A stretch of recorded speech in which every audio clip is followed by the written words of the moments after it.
Hello and welcome to our new community empowerment training today on March 2nd, already 2021. We are here today for a topic which is close to my heart, and already while preparing I realized we probably will have today part 1, and I don't yet know how many parts 2 or 3 will be there, because we are here as a global growing community of leaders committed to dismantle the patriarchy. What does that mean? Are we going onto the barricades and marching on the streets? Not yet.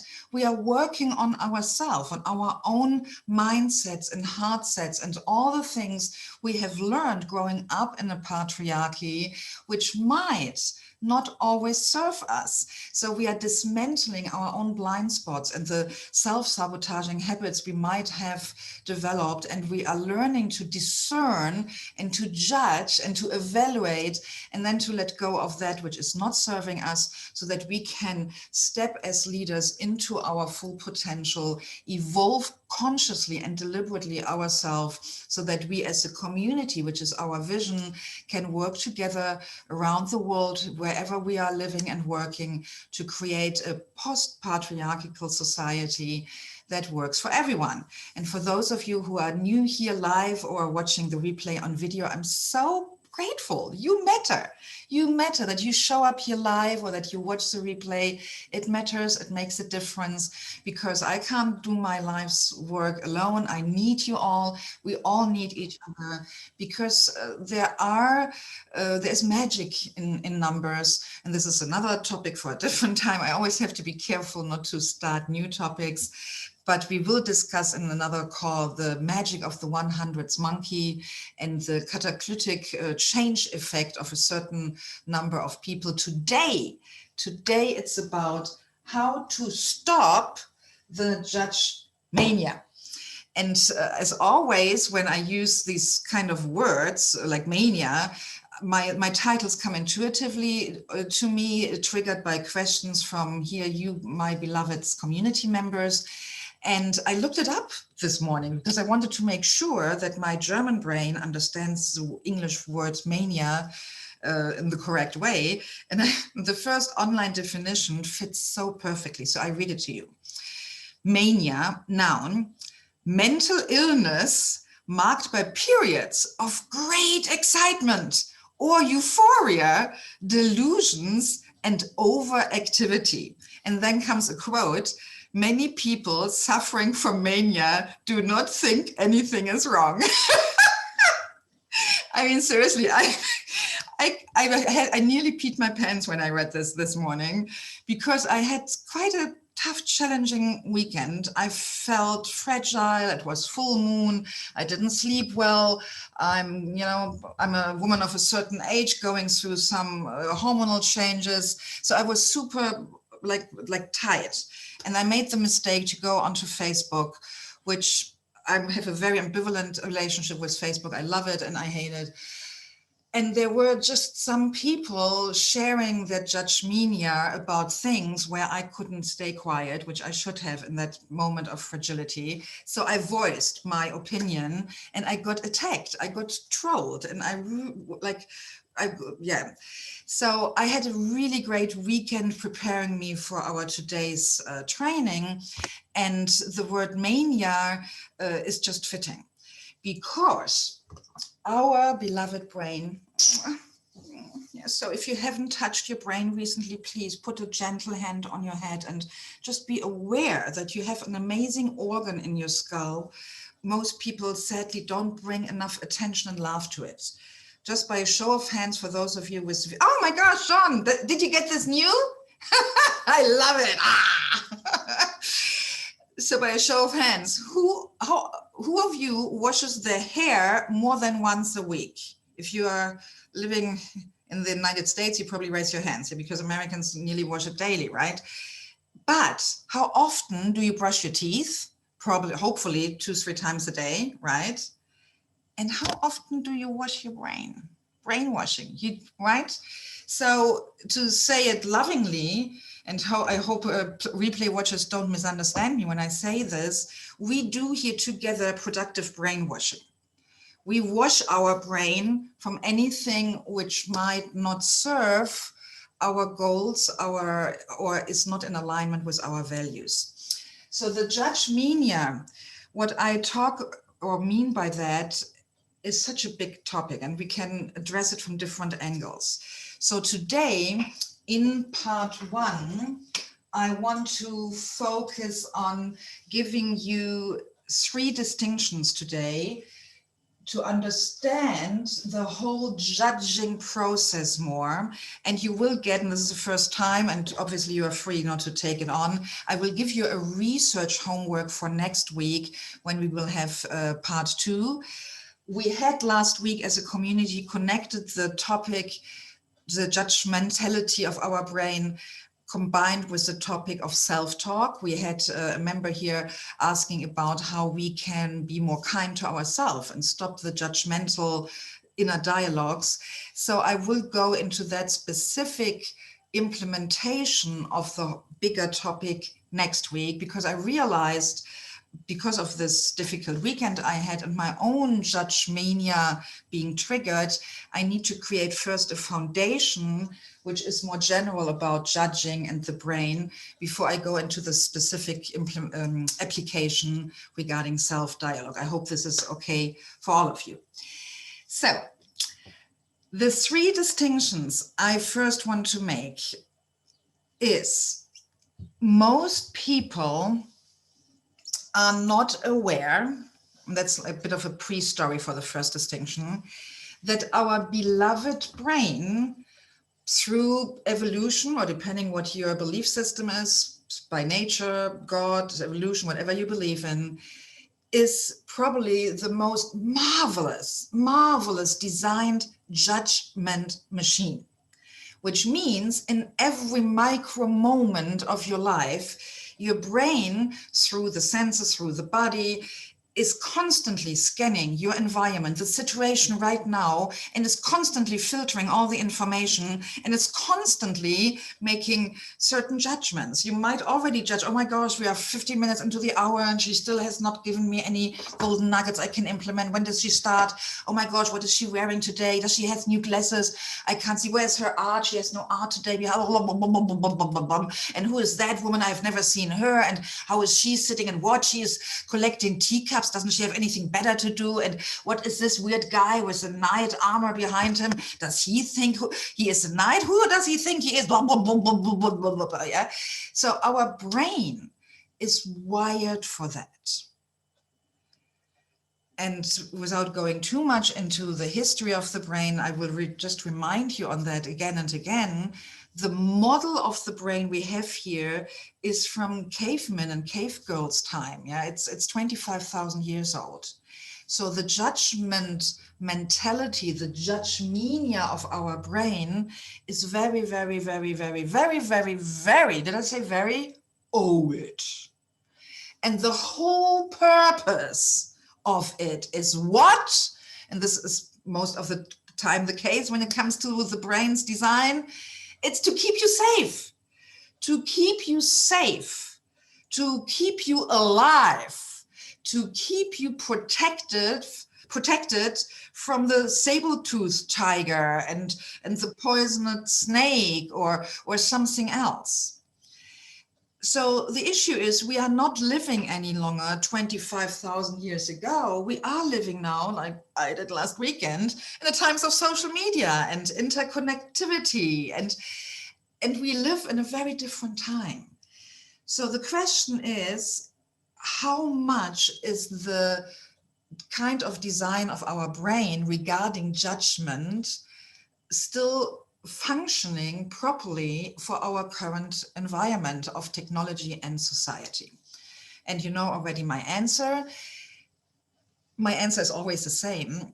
I want you to become aware of the design of your brain so that you can make a conscious choice if you let it run its automatic system, or, and this is the beauty of us humans, of our design, we do have a choice. This is, I mean, hello, if you only take this away from today as a reminder, you you have a choice to not care and just let your brain run its automated systems and be what, I'm blanking now my brain. What's the name of the author? Napoleon Hill. Napoleon Hill is famous for the book Think and Grow Rich. I personally prefer another book of his. It's something, Conversations with the Devil or something, I forgot. But there he has the definition of what a drifter is.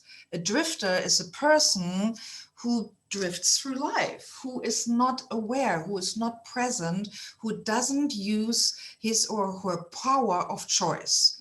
And that's, I love this concept because it's literally, that's my life's purpose. This is what I'm serving you here with the community empowerment training.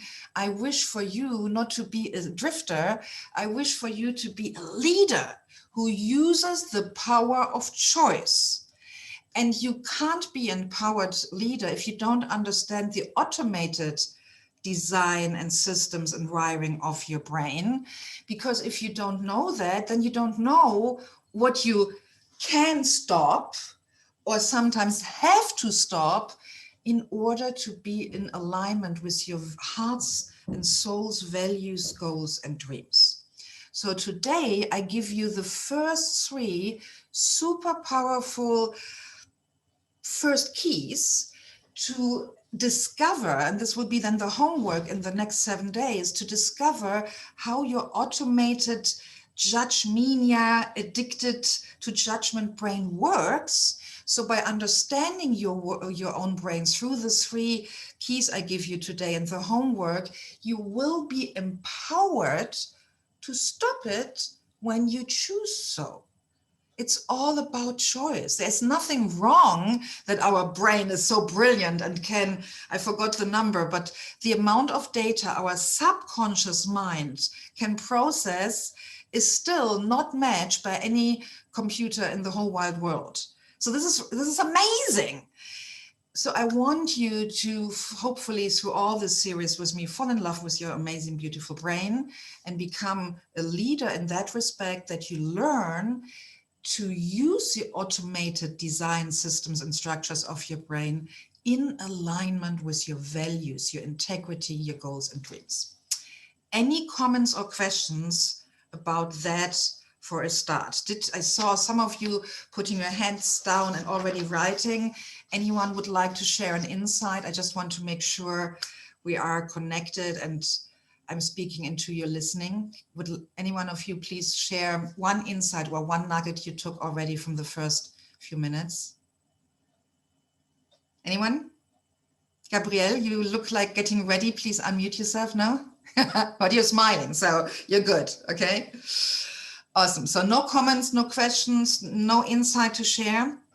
Then let me give you the first key. There is a huge difference, huge, between what we call judgment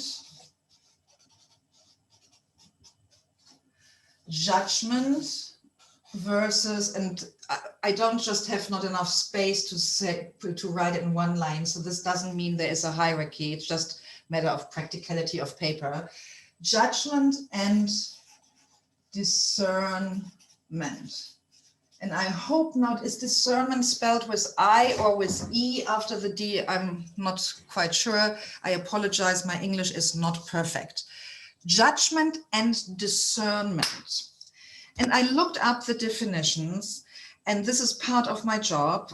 I am not always agreeing with the public definitions of words.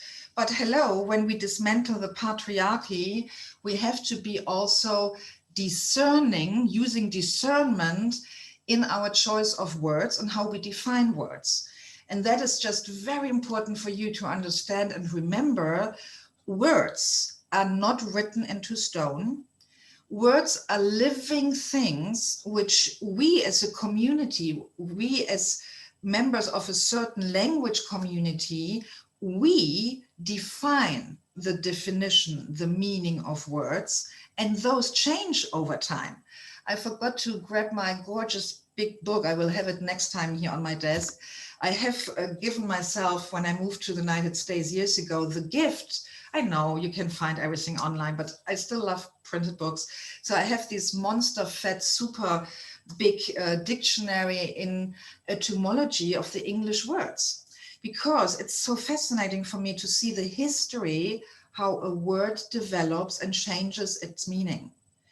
And there are sometimes small groups of people in power, da in the patriarchy, these are most of the time older men, who literally choose by decree, by power, to reframe, to redefine a word, and then push it through legislation and then through media, etc., etc. And so I give you now two definitions which you might not find like that somewhere, because they might still be Becker-Hill definitions. And I also don't say that my definitions are perfect, that you always have to believe me. I want to empower you to become present and aware to the meaning of words, and to make sure that the words you choose consciously are in alignment with what you want to convey and say and communicate. And that as leaders, sometimes in your own community, maybe in your team inside your company, your business, with your students or clients, inside your family, sometimes you need to officially, together with the circles you're working with, you need to sit down and discuss the meaning of a word and sometimes redefine it. Defining words is one of the biggest powers we humans have. So, just again, I like interaction. Just from your understanding, without looking up online definitions, if you would need to explain to a child, what's your understanding the difference between these two words? Linda, yes, my dear. I think that's probably the foundation of misunderstandings, especially in these times, between people. Because one person will say one thing and mean one thing, and the other person with their bias will give a different definition, and then they'll have the clash. But Yes. the definitions go on in your head, so you don't understand why there isn't any communication really happening. Yes, and sadly, this is what happened last weekend. My post and some of my comments got interpreted by others in a way that I had not intended, which led to some really nasty attacks and labeling of my person, because we had different understandings about words. And there's also the concept of connotation versus meaning. Meaning is like the main definition. And then connotations are the different flavors the word with the same meaning can have in dependence on inside different frameworks, inside different context. The same word, the same meaning can radiate a different energy, emotion, aura, connotation, linguistics call that, in depending where you put the same word. Exactly. So word sensibility or conscious word awareness is something I've studied linguistics, I'm passionate about. I would like to inspire you all, and especially with the homework till next week, to just also fall in love with. Not obsessively, because we can't function if we constantly, right now I'm talking intuitively from my expertise, my intuition. I'm not thinking first about every word before I talk. Then this supposedly 60-minute video would take a whole day or longer. So we can't function in normal communication by thinking consciously about every word we say. But when words count, especially in heated discussions and debates, especially here in the United States in recent years, the whole conflict between Democrats and Republicans, and coming from Europe and having a completely different cultural and political and whatnot upbringing, I'm sometimes shocked how different Americans, for example, use words like socialism, communism, democracy, etc. It's for me like, what are they talking about? Because in Germany, where I grew up, we define these things completely different. But I don't go there, no worries, because that would then take us probably a few months to get through these words. So from your understanding, what's the difference between judgment and discernment? And then I offer my understanding, because that was a big aha I had over my difficult weekend. What is the difference, and why do you think that difference between the two matters? Or is it the same? Anyone? Linda, any idea? I have to think about that. John? No? No idea? I'd like to take a shot at it. This is Lisa. Hi, Lisa. Yes, please. Hi. Just and just for not, of course, not looking up the words, but for me, when I think of judgment, it does go into that place of how I view the world, and my expectation on how I feel others should as well come into my space. But discernment is a little different. To me, that overtakes judgment. It's a bit more intuitive. It's almost like it feels right when I discern something. When I think about discernment, I think about it more from, it's outside of me. It's what is right. It's more intuitive than me adding all of the filters of life and, all of my experiences with it. I hope that made sense. I love it. I'm so glad I asked, because you are explaining it in completely different words, and yet you are pointing to exactly the same thing I try to make as a distinction here, and I love it.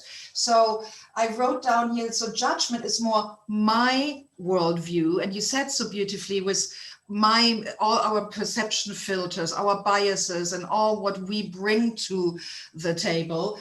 And discernment, you said something, and I paraphrased it a bit shorter, outside of me. So a bit more, I would now say in my words, like factual. So discernment is for me more the factual differentiation between, let's say, this is a blue marker and this is a green marker, and I think this is a red marker. And help me, colorblind people can't, I think, distinguish blue from red. Is that correct? I forgot it.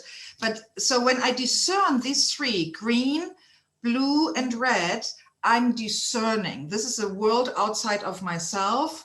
I use things I have learned at school about colors.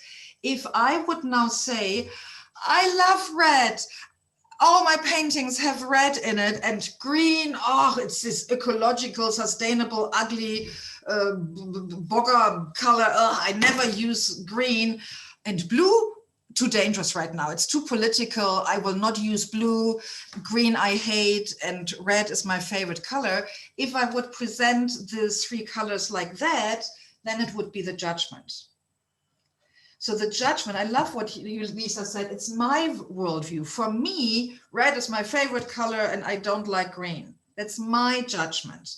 Discernment is more the factual differentiation. This is green, this is red, and this is blue. Question, if I label them green, red, and blue, can you all agree with that? And those being here without video, use your emoticons. Can I have some thumbs up reactions? Are you all agreeing with my discernment? This is green, this is red, and this is blue. Can you all give me a thumbs up, please? Okay. If I say red is the best color ever, you are only allowed now, every one of you, to write in red and sign all your letters in red, because it's my perfect favorite passionate color. It's a color of love. Don't you want to love the world? Come on, in our community, we only write with love. Love is better than green and blue. What happens then? Will you still give me the thumbs up or the love, or even celebrate my choices? Is the point clear? Do you get the difference in my suggested definition between judgment and discernment? Any questions or pushback? Yes, Linda? I just want to I kind of want to make sure I understand, because I'm thinking Yes. I flipped it.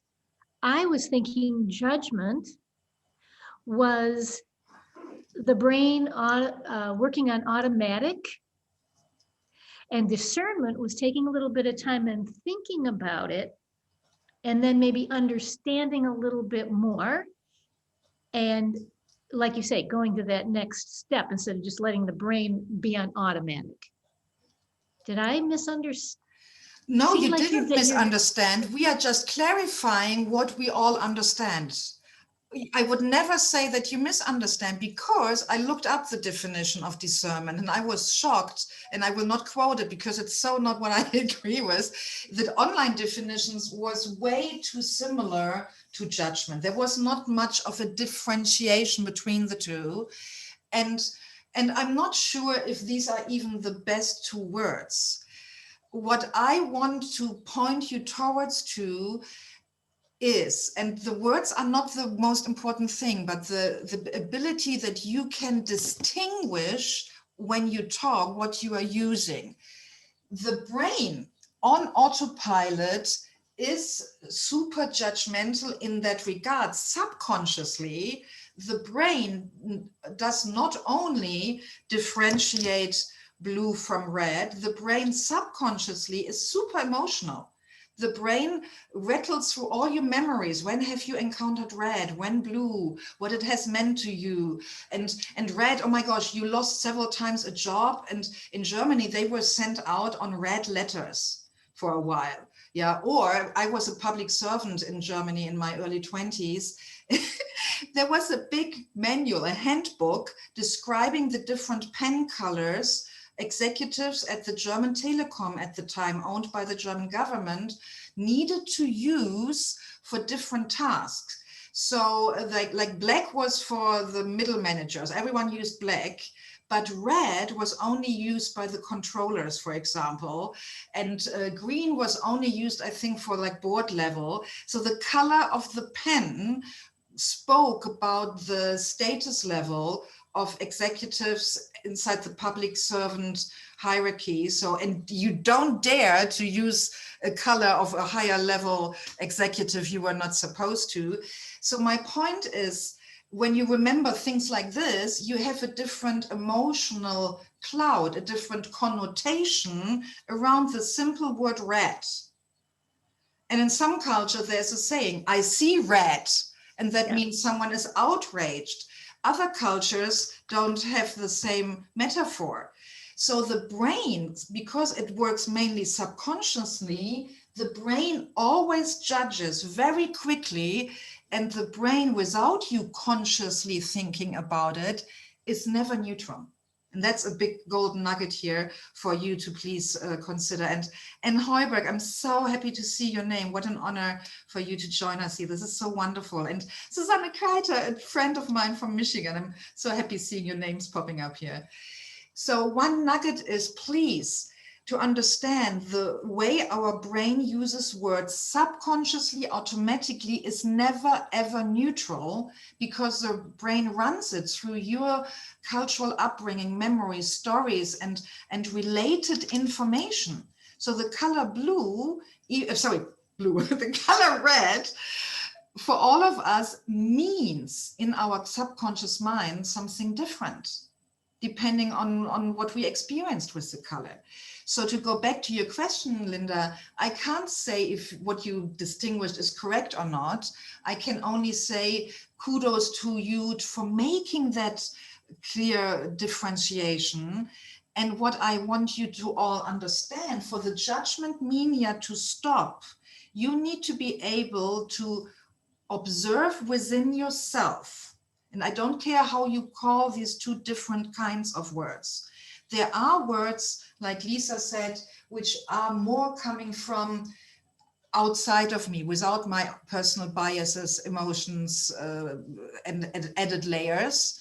And then there are words which are my worldview, which are full of my own story, my own biases, my own projections.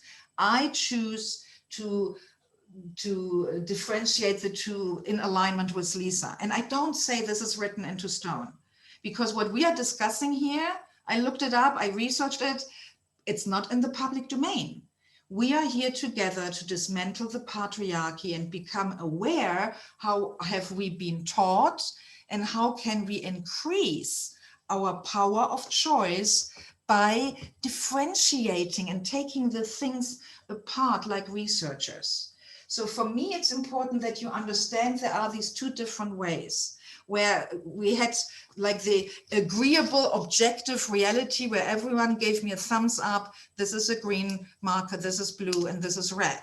Agreeable, shared. I would call this discerned differentiation. And then we have the layer, I love red and I want you all to use red and it's my favorite red, which I would call, this is a judgment. Okay?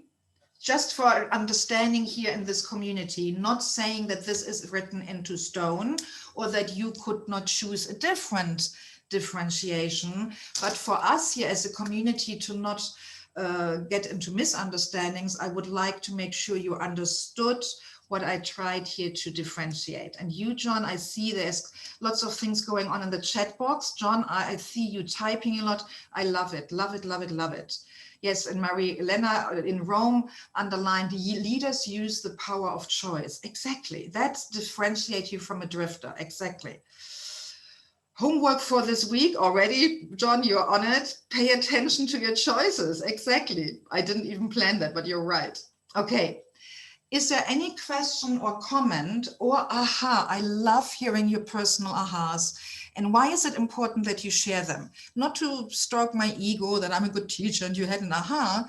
No, by you saying it out loud, your ears can hear what you say and we others can witness it, which then creates a feedback loop for your brain so you understand your own insight deeper by voicing it and by feeling in your body the resonance and the alignment with it.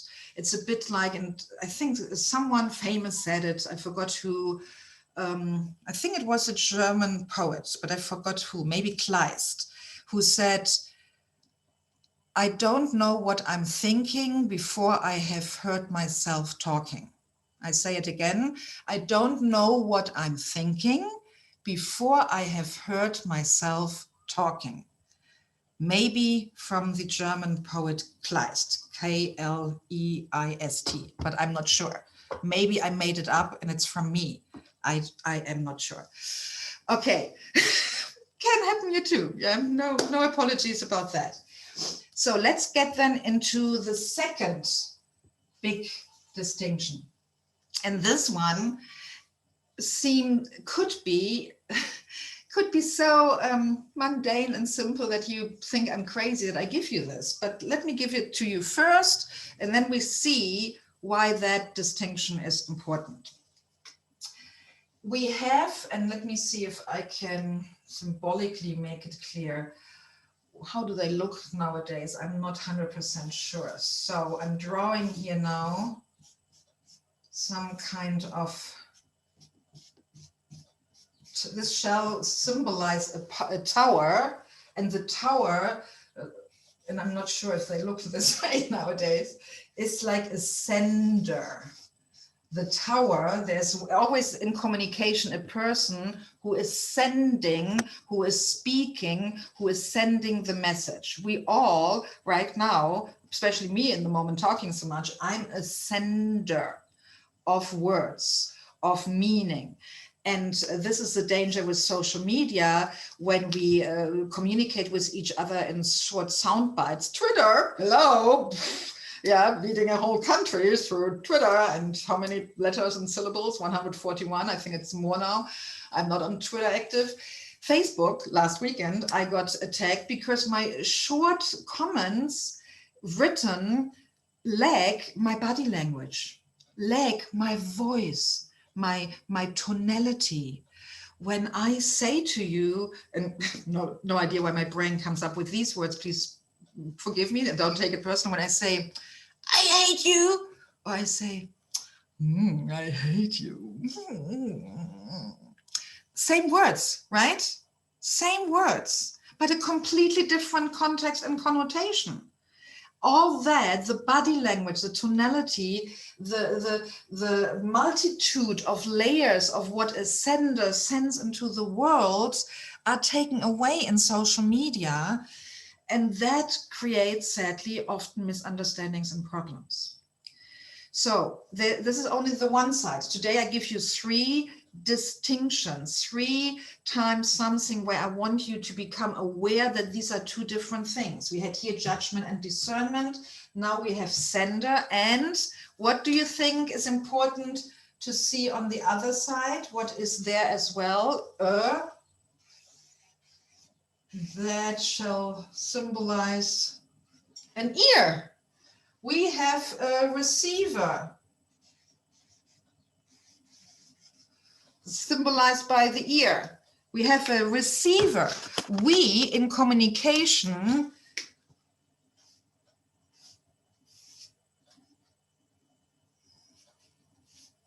yeah, so it's a bit weird, the nose. Never mind. So, sender and receiver. So often, that was another realization I had from this painful weekend. When we send, when we speak, when we talk, we think as the sender that the receiver must be like us and receives what we send the same way. Guess how many times that is not the case? Put in the chat box a number, a percentage. From when you say the totality of your communication in a day is 100%, how often does the receiver, now I need to make sure, how do I ask? No. So how often does the receiver receives what sender's message differently? So I have here 90% from John, 80%, 50%. Yeah, how often is what the receiver receives different from the sender? Yeah, 60%. So I don't have the exact scientific number. My assumption, and a bit to provoke you all, is to say, I just claim it, and I hope some university people here, researchers, can check it. My claim is, because we are all so unique, and I know enough about the filters in our brain where data goes through, I would say that 100% of the time, what the receiver receives is different from what the sender says. 100% of the time. Yes, yes, yes, yes. And yeah, Susanne, you send it to me one-on-one here, but I want to say it out loud. Susanne Kreitner, she said, yes, 100% of the time. It's different. It's different. 100% of the time. It's my claim. Can I prove it? No, I'm not having the budget and a university behind me. But this is part of the homework for you to just go through life and check. And to see, even if you take it just as an assumption, if 100% of what I say in verbal or here writing on social media or typing here long emails, if 100% is always received differently, that doesn't mean always leading to conflict or so, but if I just take this as an assumption, what will change in my leadership? What will change in my way of communicating when I simply accept as a universal neuroscientific biological law, because we humans are so unique. You, Gabrielle, have a totally different upbringing than I have. You, John, have different memories. Ashley, what you have experienced in life makes you a unique human being. So when our brain can't receive anything without letting it go through filters, and all our filters are unique, wow, it's the high likeliness that anything ends in our brain exactly the same as the sender intended it is just, it's so minuscule that I claim to remember it also easily. 100% of the time, the receiver will receive things differently. I got here the message that someone can't download the link. Okay, I will, yep, I get it here. And also, if you are signed up here, you all got my Zoom links in the emails. There's also a downloadable link, because I don't understand why there is a firewall protecting you from download. It's a bit.ly link. So I will look into that. Thank you for making me aware that not everyone can download the handout. I will look into that. Ooh, I love that. Susanne brings in here a German word, need to think how to translate that. The Bringschuld, which means like, we as a sender, when we accept that 100% of what the receiver will receive will be different, sort of. It doesn't need to be big. Sometimes it's big, like last weekend in my troll experience on Facebook. That we, the sender, have a duty, have an obligation to communicate as consciously and as clearly as we can.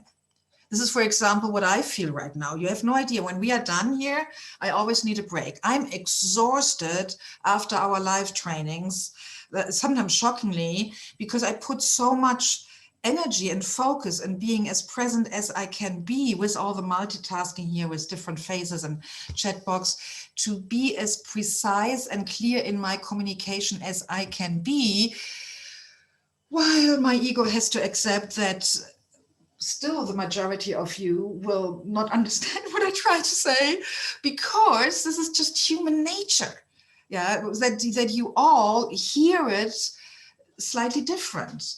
And as more alignment between your understanding as a receiver and my sending is, as more we all have this beautiful visceral experience of alignment, which creates in group something called bonding, the bonding experience, and raises the attachment. And the difficult thing for us here nowadays, and this is why stopping the judgmenia has a lot of political and societal implications, we all obviously prefer to be together with people where the sender-receiver relationship is more easy, where the number of what we understand from each other, the percentage is super, super high. And we all try to avoid meeting people where the number goes super, super down. And so then we have, sadly, United States in the moment, like literally two groups. And for me, this is beyond party affiliations, where we have millions of people who sadly are exchanging words and mean completely different things. And then our brain, which is in all its genius and beauty, our brain is super addicted to certain emotional states, like belonging, attachment, feeling safe, etc. So, and all that leads to us preferring some groups of people over others, which is completely normal and human. And yet, if we want to create a world that works for everyone, if you are serious with my life's purpose and want the same thing, we have to learn. And this is, oh my gosh, the homework gets now a bit more complex and bigger than I had planned.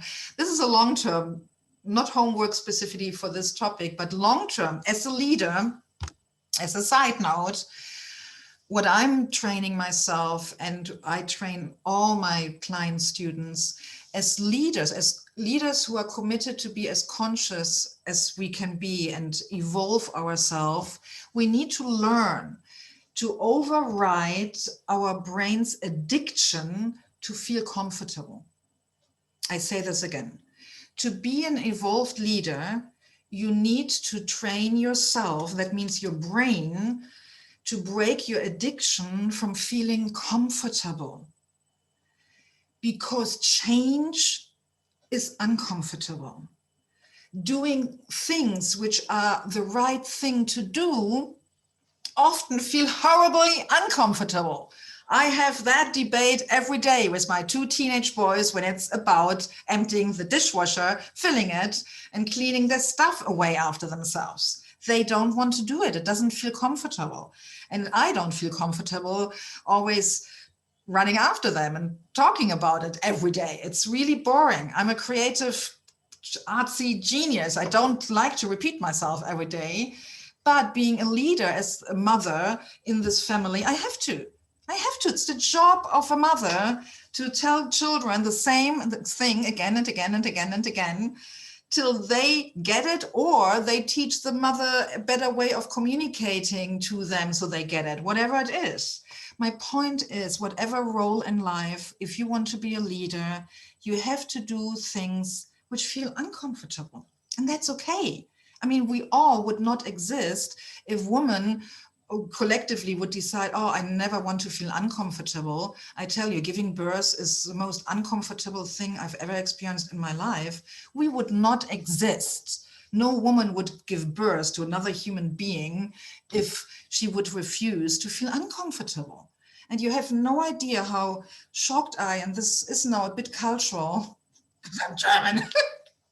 I'm shocked to see how many people have political discussions in the United States about things they claim to be political, and in reality, they are ego discussions about things where people refuse to feel uncomfortable for a short while for the benefit of the bigger well-being, because it cuts, and now because this is here again, judgment and discernment, connecting uncomfortable things with the question if you are free or not is a super dangerous slope we have in society right now. A super dangerous slope. I say it again. Connecting your personal feelings of feeling uncomfortable or comfortable with doing something like smoking or not, wearing a seatbelt or not, wearing a mask or not, or not stepping on someone else's foot literally or not. If these kind of things, which have to do with your own sense of comfortability in your brain, when you start connecting that with the discussion of freedom, and then you connect that with the Constitution and make it about law and politics, that for me is screwed up communication culture, which can screw up a whole country. We have to keep things through discernment separated in our brain. And the question if I feel comfortable or not has nothing to do with my birthright to be a free person or not. Just saying. And for me, that was not a political speech, but some people would say yes and would put me immediately into a party affiliation, which I don't have. I'm not even a citizen in the United States.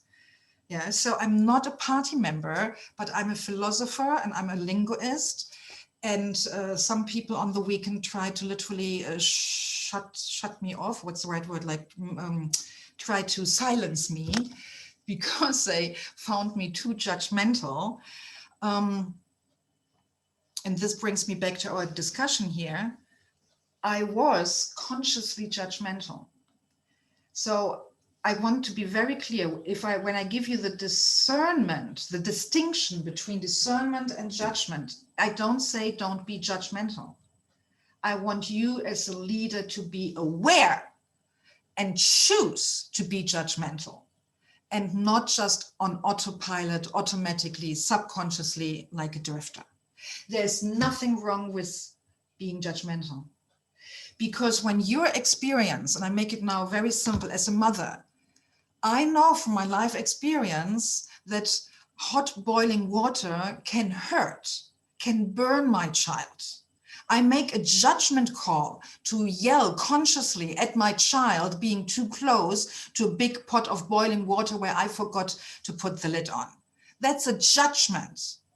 That is, yes, objective discernment. Water is boiling hot and there's a certain effect if boiling hot water comes on the skin. But there's also a personal judgment of my history of knowing how much it hurts. So just as a statement here, you will not stop me on social media labeling and judging some people and some things as dangerous. That was the whole thing. I stepped on a social media guru's toes and labeling that person as dangerous because of their multiple millions of shares they get with messages which in my worldview are highly dangerous. And I did that consciously. I think as leaders, we have to judge. Again, the point is not that judgment is not okay. When I say stop the judge-mania, I don't say stopped all judgment. I say stop the automated subconscious judgmenia, a conscious judgment, and to say that person is dangerous or that philosophy is a rabbit hole for a whole country, that's a judgment. I, as an expert in philosophy, I studied philosophy 8 years. 8 years at university, not because I was stupid and needed so much time. No, because it was in Germany and it was free and it was fun. It's fun to study philosophy and linguistic and German literature and the history of German language and educational science and early childhood development and 3 years gender studies and 2-3 other little things, because I had fun. So, looking at the time, I will not give you the third bullet point today because I want to honor our time here today together. We have two distinctions today between judgment and discernment and between sender and receiver, and a few other golden nuggets. I would love for all of you, we don't have the time to let everyone speak, but please type in the chat box, which I don't publish, but for me, so that I know what's your key biggest takeaway from today. Type it into the chat box. I will ask it for a few seconds if you want to share. And the homework for next week is to go through your life and become really heightened aware for a week minimum, to watch yourself. When do you discern things? When do you judge? And also differentiate the judgment you make. Was it automatic? Yeah, was it on autopilot? Was the judgment a conscious choice, the judgment, or was it automatic? I want you to explore these two things in yourself. And when you have the feeling after a few days you get a grip on yourself, I want you to obviously listen and watch to others. Oh my gosh, every evening I watch the news with my family, my husband and my 2 boys, and we discuss the news. Oh my gosh, watching news anchors and when they interview politicians, etc. It's really, I mean, sometimes it's depressing and frustrating, I must admit. It depends a bit on my own physical state, how I receive it. But my point is, in the homework, observe and research yourself first, and then watch out for others on social media, in magazines, in your family, and try to discern if someone who judges something or someone in front of you, is it an automated judgment or is it a conscious judgment? And the second research homework is obviously to watch for the sender and receiver relationship. You are constantly, every day in the next week, you are a sender and you are a receiver. Constantly, these roles are switching. I want you to become aware when you are a sender, how much effort do you put into the clarity and the conscious precision of your words or not? And when you're a receiver, how much effort you make trying to understand what the sender is sending you, or if you just receive. And now my screen is frozen. Can you still hear me? Hello, can you still hear me? My screen is frozen. Yes, I can still hear you. Okay, awesome.